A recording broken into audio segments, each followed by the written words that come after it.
Imagine this. Folks, let's play a game. A bold one. Imagine you're standing at the midlife station. You're not 20, you're not 60. You're just stuck in the middle. In front of you, two railway tracks split, leading to the two possible versions of your remaining life. Track A, the perfect life. An all-knowing super AI has calculated everything for you. It says, take this path. You will have a 99% probability of achieving what society defines as success. You'll have a respectable, stable, high-income job, a harmonious family, and good health. You will check off every box on life's to-do list. You will grow old in peace, respected by all. This is the optimal solution. Track B, the wild dream. This is the path you've wanted to take since you were 15.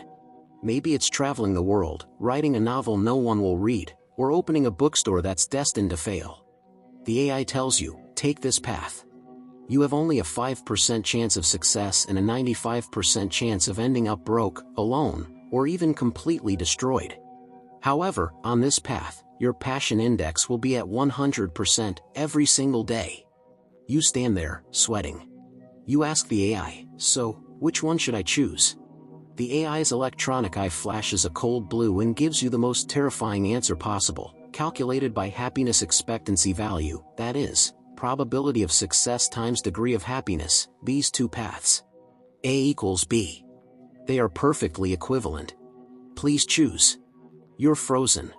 The AI has eliminated all uncertainty, only to present you with a perfectly symmetrical dead end. Should you use your smart brain to choose A, or your burning heart to choose B? You find you cannot come up with a single, overwhelming reason for either. Congratulations, folks. You are the donkey. You are now perfectly experiencing the ultimate form of a nearly 700-year-old philosophical problem, Buridan's donkey. The original version of this thought experiment goes like this. Imagine you are standing. No, let's not use you, that's too polite. Let's just talk about the donkey. A donkey that is, legend says, perfectly rational. One day, it finds itself trapped between two perfectly identical bales of hay. Same weight, same freshness, same aroma. And the donkey is standing at the exact same distance from both. Not a millimeter of difference. The donkey is also very hungry. Logically, it should just walk over and eat. But it doesn't. Its brain, if you can call it that, starts worrying, which one should I choose? The one on the left? But what reason do I have not to choose the one on the right? The one on the right? But it's no better than the one on the left. It must make a choice, but as it hesitates, nothing changes. It's trapped in this moment of uncertainty, because both options look equally good. And so this donkey, this creature obsessed with the optimal solution, even more of a J-type than my J-type friends out there, just stands there, unable to make a decision. In the end, between two bountiful bales of hay, trapped in the feedback loop of its own perfect rationality, it starves to death. I know what you're thinking, what a stupid donkey. Just pick one and eat it, you idiot. Oh, really? Then be honest with me, when was the last time you opened Netflix, scrolled through that endless grid of recommendations for 40 minutes, and then, because you didn't know what to watch, just turned off your phone and went to sleep? When was the last time you were on Amazon, trying to buy a pair of headphones, endlessly comparing two products that both had 4.5 stars and similar prices, and ended up leaving your cart empty? The donkey's dilemma is our dilemma. Its hesitation in the face of food is, in essence, the same as our analysis paralysis in the face of infinite options.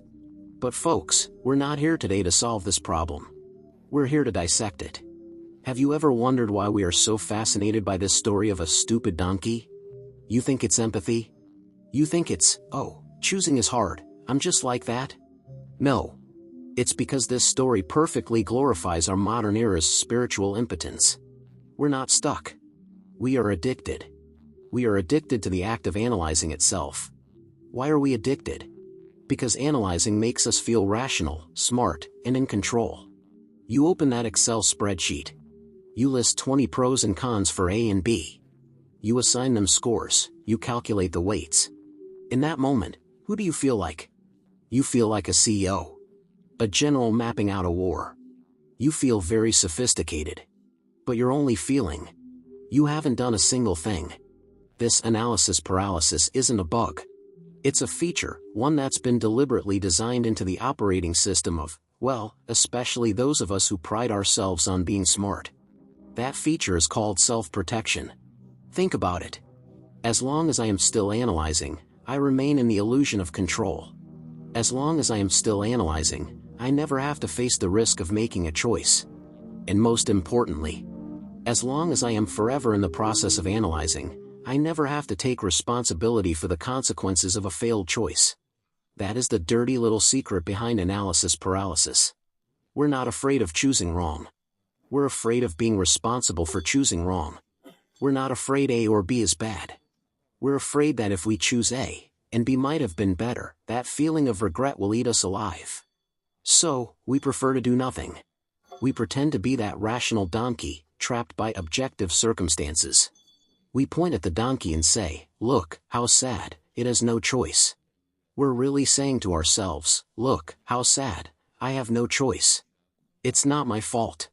The story of Buridan's donkey is the most highbrow, philosophical, and respectable excuse we have found for our own cowardice and aversion to responsibility.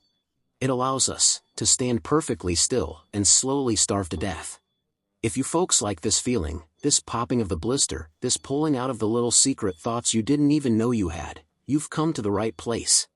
This channel isn't easy to make, so I'd appreciate a like and subscribe.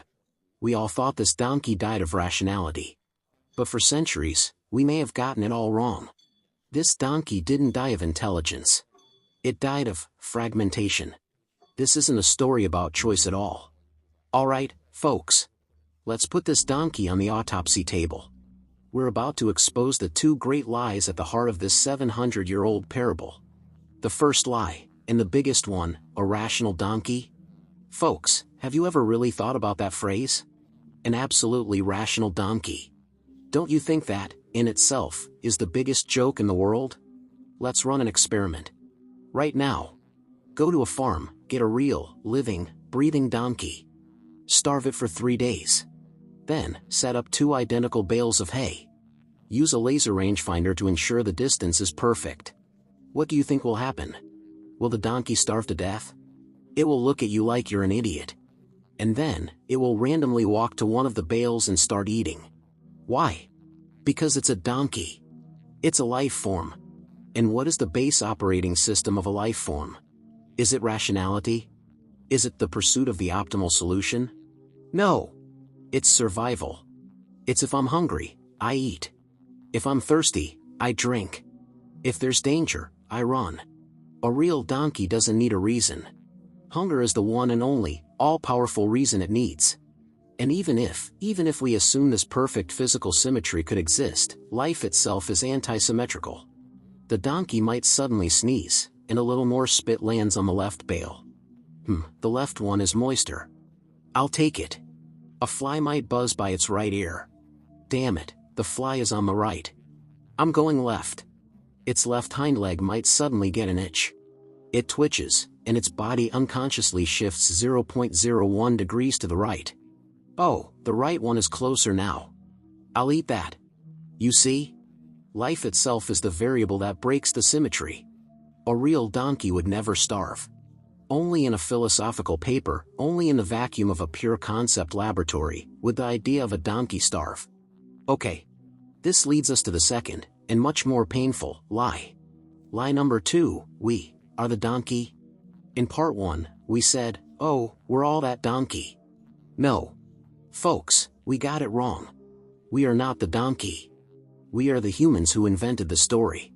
This is a critical distinction that everyone misses. So why did we invent this story of a stupid donkey? Why has it persisted for 700 years? The answer, to pass the buck. To scapegoat. It's an extremely advanced, intellectual form of self-deception. See, we humans, as intelligent beings, have a new problem no other animal has. Our rational brain has developed so fast that it has started to attack our own survival instincts. We get analysis paralysis. We have crises of meaning. We get stuck in an internal civil war between A and B. Does a donkey, a lion, or a cockroach have these problems? No. This is a uniquely human spiritual alienation. We're in pain from this alienation. But at the same time, we're a tiny bit proud of having such advanced problems.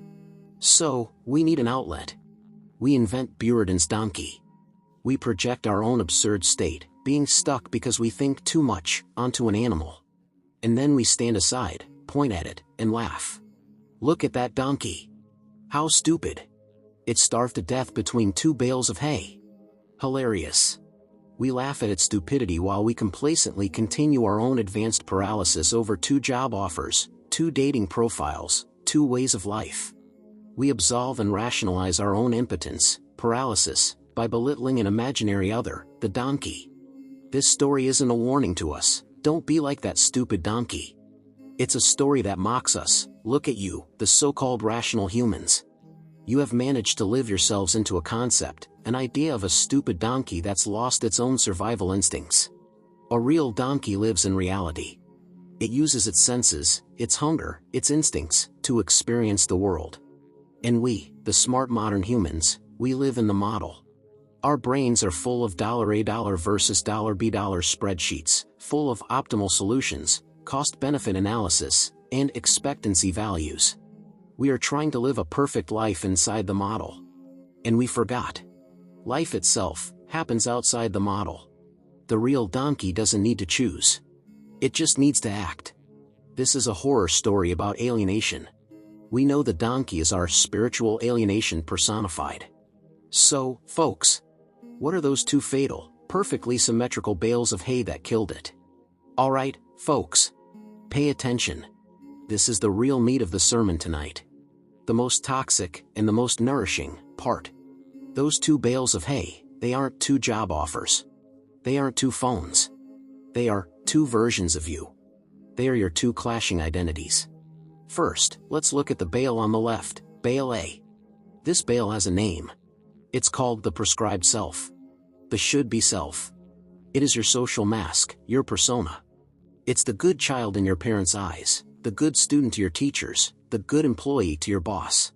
It's the perfect self you post on Instagram and LinkedIn.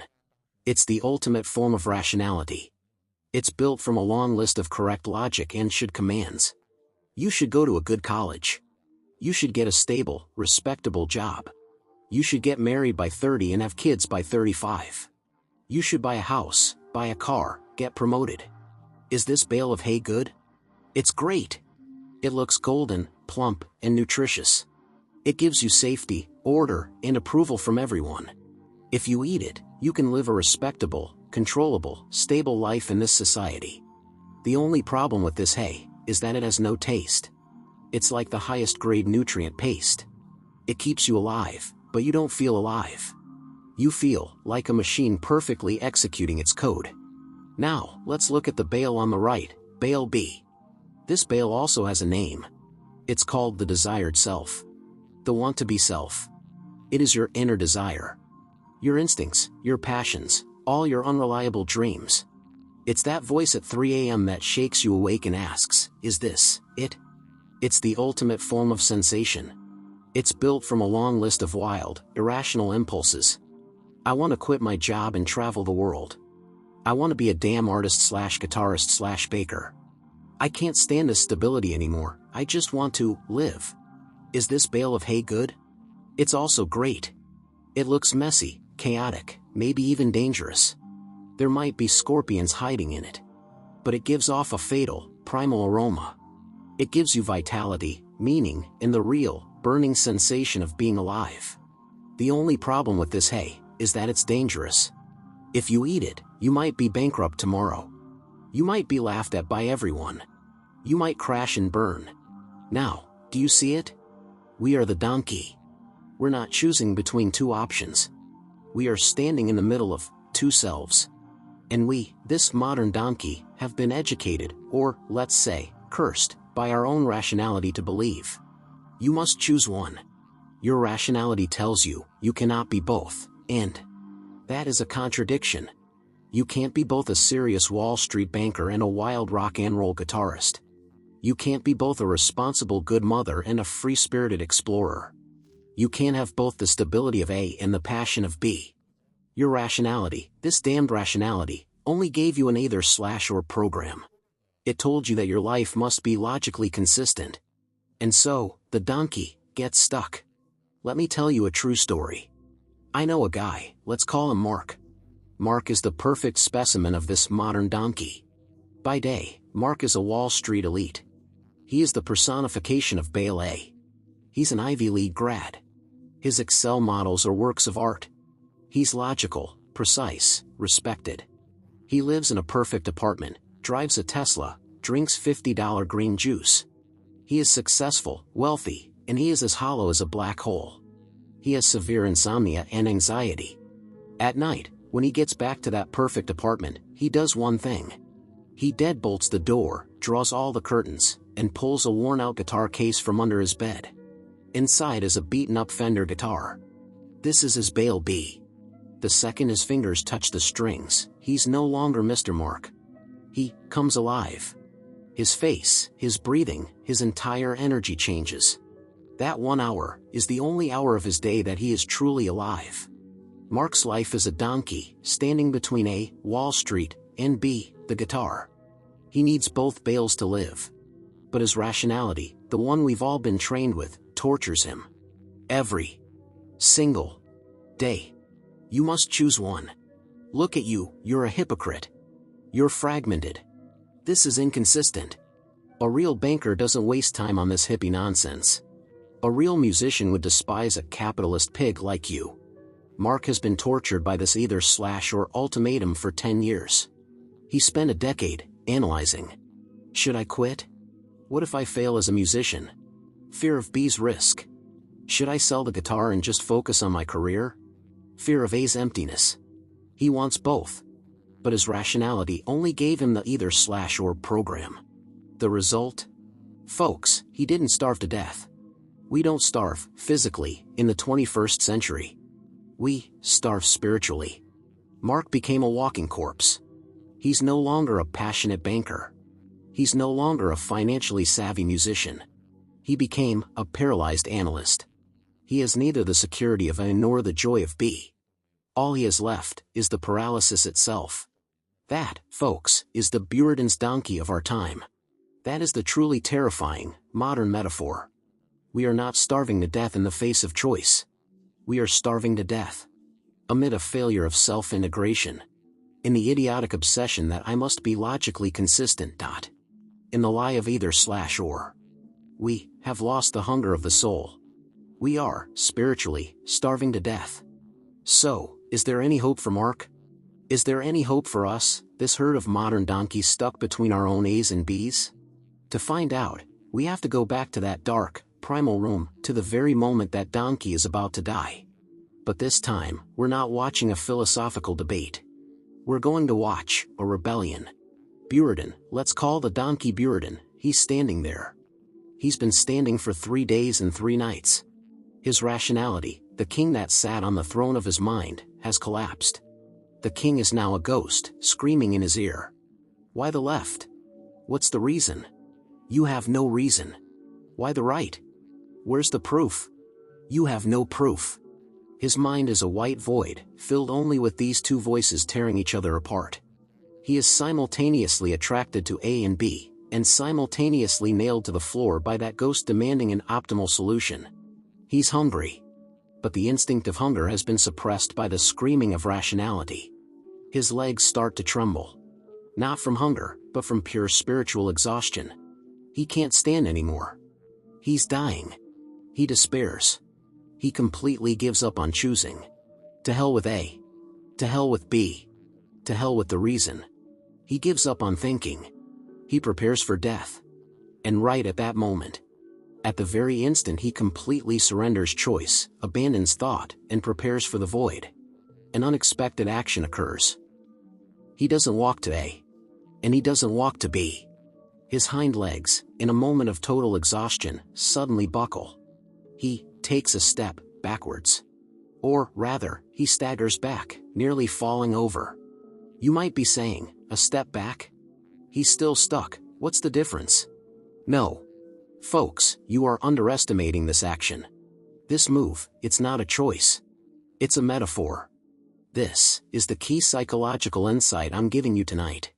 What is this step back, in psychology? It's called metacognition.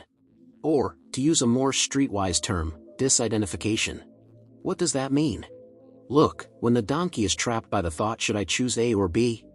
He, the donkey, is identified with the dilemma. He believes, I equals this painful, choosing I dot. His entire self is fused with the choice problem. And this step back, this stagger born from exhaustion, what is it? It is the moment that the donkey, the subject, the I, for the very first time, tears itself away from the problem it is thinking about. In that split second, the donkey's consciousness splits. It's no longer, I am in so much pain. It becomes, I am watching this painful me dot.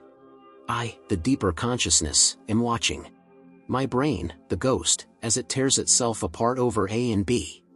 I am not my thoughts. That, folks, is the mind-blowing part. We all thought the donkey's enemy was the symmetry of A and B. Wrong. The donkey's enemy was its 100% identification with the thought that a choice had to be made. It mistook itself for the problem. And this step back, this disidentification, it is the donkey's life force itself launching a rebellion against its own tyrannical brain. It is existence rebelling against thought. When Buridan took that fatal step back, a miracle happened. The perfectly symmetrical physical trap was broken. Because he stepped back, he was no longer at the geometric origin point of $x equals $0. He moved. His perspective changed. He went from being a pawn, a player trapped in the game, a poor soul possessed by the problem. And for half a second, he became the player, albeit a weak one. He became the observer. This step back, this change in perspective, it gave his stuck rational program a new variable. The rational ghost suddenly went, wait, the distance was $A equals $3.14 meters and $B equals $3.14 meters. Now, because you stepped back and accidentally shifted 0.01 degrees to the left, the new distance is $A equals $3.51 meters, $B equals $3.52 meters. A is not equal to B. A is now closer. A reason, the ghost shrieked in ecstasy. We have a reason. A is closer. A is the optimal solution. And in the exact same instant that rationality got its pathetic little reason, the real life force that had been suppressed for 3 days, hunger, erupted like a volcano.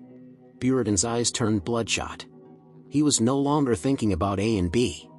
He was no longer choosing. He pounced on Bale A. He wasn't eating. He was devouring. He was saved. The donkey was saved.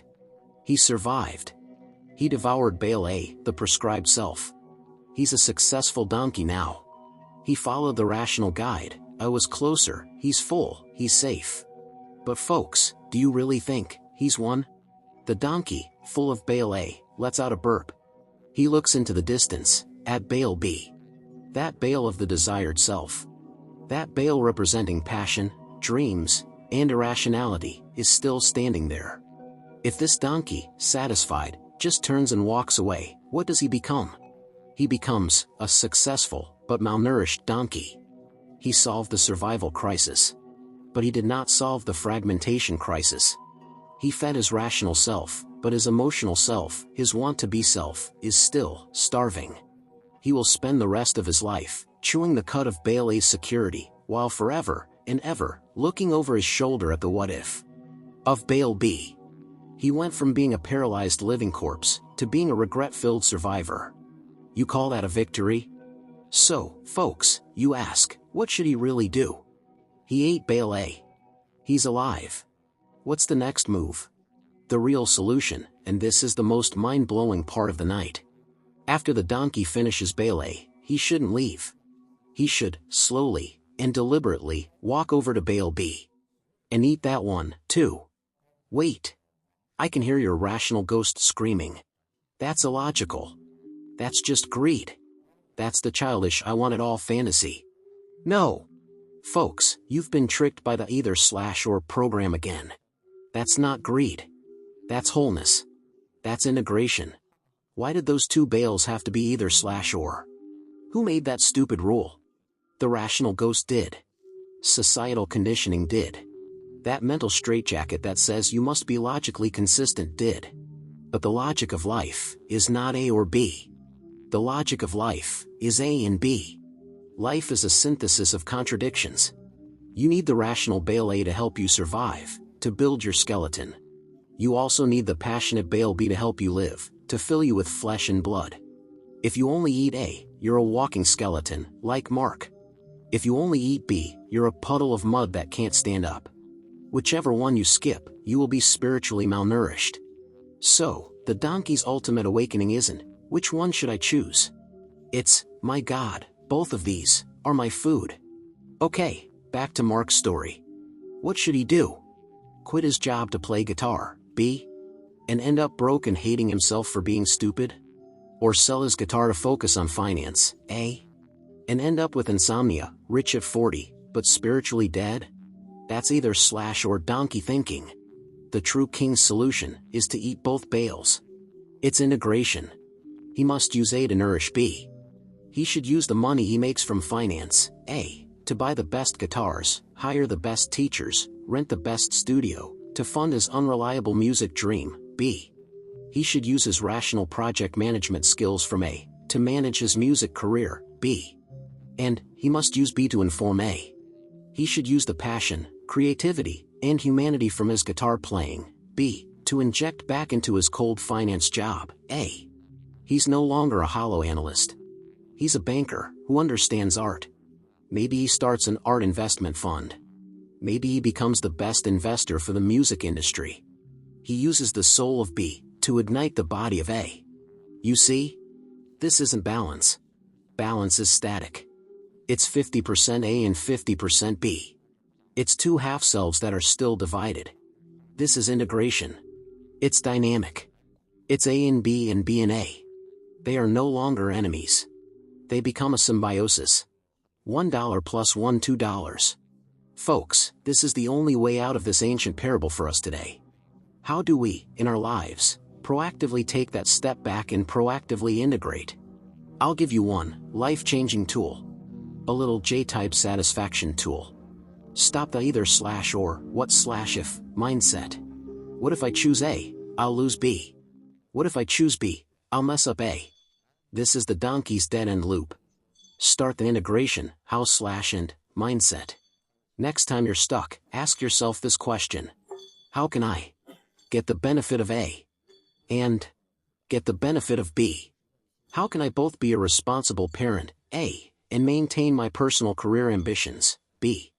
How can I both work a stable job, A, and develop my crazy side hustle, B? The moment you ask that, your brain switches from a multiple-choice test program, closed, A or B, to a creative essay program, open, find a new solution. You are no longer the trapped donkey. You have become the writer of the test. So, folks, the real tragedy of Buridan's donkey is not that choice is hard. It's that it thought it had to choose. Those two bales of hay, they are not your two paths. They are both your dinner. Your rationality and your passion.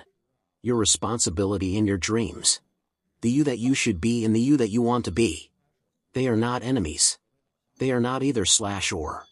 They are all your nutrients. Next time you find yourself standing between your life's A and B, frozen, beginning to analyze yourself to death, don't ask your rational ghost, which one should I pick? Ask your raw, starving, primal life force. It will tell you the one and only, truly greedy answer. And that answer is, I want it all. Alright, folks. We've finished our hay for today. See you next time.